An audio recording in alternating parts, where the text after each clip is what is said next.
Today I'm flying from my home here in Nashville to Miami very early in the morning to do a bunch of podcasts locally. And so this trip is 100% deductible, except for the 50% meal deduction, the flights, the car, everything else, deductible.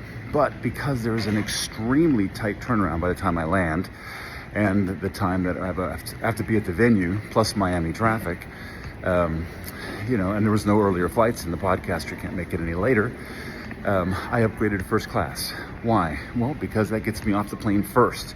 And the seats that I had otherwise would have put me in the back of the plane, and it would have taken 20, maybe more minutes to get off the plane, depending on how silly people are. You know what I mean?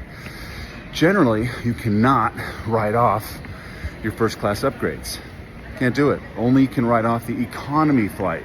But in this case, as we always say, if you can defend it, you can keep it. And this is necessary to get me to my venue on time. At least that's what I would argue if challenged. Now, does that mean that the IRS will still deny it? Well, they can sort of do whatever they want, but I have good cause. It's reasonable and definitely for the business. And, the IRS code is pretty loose about what you can and what you can write off, as long as you can basically defend it for your business. And in this case, I have a very strong case, and I'm going to take it.